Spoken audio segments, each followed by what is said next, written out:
মথাউৰিটো ৰিপেয়াৰিং বুজিছেতো য'ত দ কৰিব লাগে কৰিব নহ'লে মথাউৰি ৰিপেয়াৰিং আৰু ইয়াতে বল্ডাৰ পিছে এইটো হ'লে হৈ গ'ল চব জেগাত कार्बि आंलं जिल्लानि हावराघाट ओनसोलनि आबाद फोथाराव गावनि रांखौ बाहायनानै दै जगायनायनि राहा खालामना आबादारिफोरनि गोसोखौ गोजोन होनो बाथ्रा होयो जायगानि एमएलए दरसिं रंहांआ।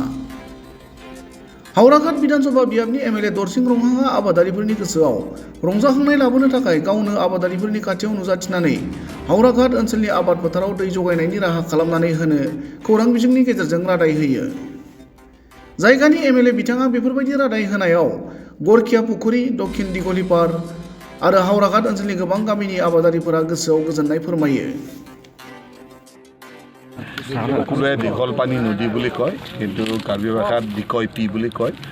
এই নদীৰ পানী মানে এফালে গৰখীয়া পুখুৰী এফালে দক্ষিণ দীঘলিপাৰ কাংকি বস্তি এই বিহাৰী গাঁও প্ৰায় ৬-৭খনমান গাঁও এই পানীৰ ওপৰতে নিৰ্ভৰ খেতিয়কসকলে। গতিকে আজি খেতিয়ক ভাইসকলে মোৰ তাত আহিছে। এই নদীটোৰ ওপৰত মাইনৰ ইৰিগেশ্যন এটা আছে।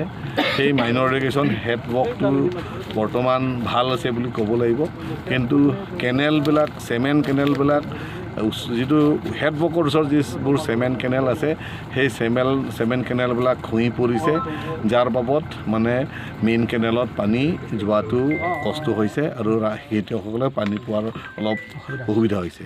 তাৰ পাছত যিটো আৰ্ট কেনেল আছে যিটো মাটিৰ যিটো কেনেল আছে সেই কেনেলটো ক'ৰবাত বেছি দ হৈছে ক'ৰবাত ওখ হৈছে ক'ৰবাত মথাউৰি সৰু হৈ গৈছে ভাঙি গৈছে আৰু ক'ৰবাত কালভাৰটোৰ মুখ ভাঙি গৈছে ছাইডৰ পৰা পানী ওলাই গৈছে এনেধৰণৰ মানে কেনেলটো আছে। গতিকে জেগাত জেগাত কেনেলটো দ কৰিবলগীয়া আছে জেগাত জেগাত কেনেলটো মথাউৰি মেৰামতি কৰিব লাগে। গতিকে এই আৰ্টৱৰ্কৰ কাম আজিকালি গভৰ্ণমেণ্টে মানে ৰিপেয়াৰিংটো ধৰিবলৈ ভয় খায়। ৰিপেয়াৰিং বুলি কোৱাৰ লগে লগে এইটো টকা খোৱা বুদ্ধি বুলি মানুহবিলাক ভাবে। তথাপিও ৰিপেয়াৰিং যদি নহয় খেতিয়কবিলাকে গম পায় বাৰিষাৰ সময়ত যদি মথাউৰি ভাঙি যায় তেনেহ'লে বাৰিষা ধান ৰোৱাৰ পাছতো মাটি ওচৰত নাপায়। সেই বান্ধটো সৰু মথাউৰিটো বান্ধিব নোৱাৰাৰ কাৰণে গোটেই বছৰৰ যিটো মেহনতটো গুচি যায়। সেইকাৰণে মই ভাবিছোঁ এই মেৰামতি যিটো এই বস্তুটো মই নিজৰ পকেটৰ পৰা মই সহায় কৰি দিম JCB 1-2টামান লৈ মেলি এইটো মই ফেব্ৰুৱাৰী মাহতে মই কৰাই দিম আৰু হেডৱৰ্কৰ ওচৰত যিবোৰ কেনেল ভাঙিছে আৰু কালভাৰত যি বল্ডাৰ পিচিং দিব লাগে সেইখিনি মই এবাৰ একশ্যন প্লেনটো এই ফেব্ৰুৱাৰী মাহৰ পৰা আৰম্ভ হ'ব ইৰিগেশ্যন ডিপাৰ্টমেণ্টত একশ্যন প্লেনত মই সোমাই দিম EMৰ লগত CMৰ লগত আলোচনা কৰিম।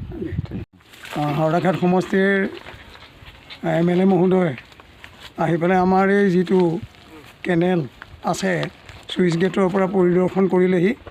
তেখেতে জমিনত আহি গোটেই কথাখিনি বুজ ল'লেহি আৰু আমাৰ খেতিয়ক ৰাইজক আশ্বাস দিছে অনতি পলমে তেখেতে এই কেনেলটো মেৰামতি কৰি আমাৰ কৃষি কৰ্মত যাতে সহায়ক হয় তাৰ কাৰণে তেখেতে যথেষ্ট চেষ্টা কৰিব আৰু একশ্যন প্লেনতো পাৰ্মানেণ্ট সলিউশ্যন এটা দিবৰ কাৰণে এই কেনেলটো তেখেতে ডিপাৰ্টমেণ্টৰ লগত যোগাযোগ কৰিব বুলি আমাক আশ্বাস দিছে।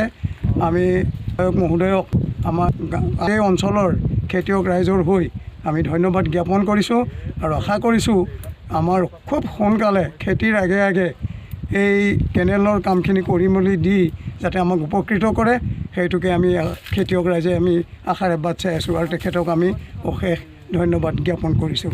ধন্যবাদ।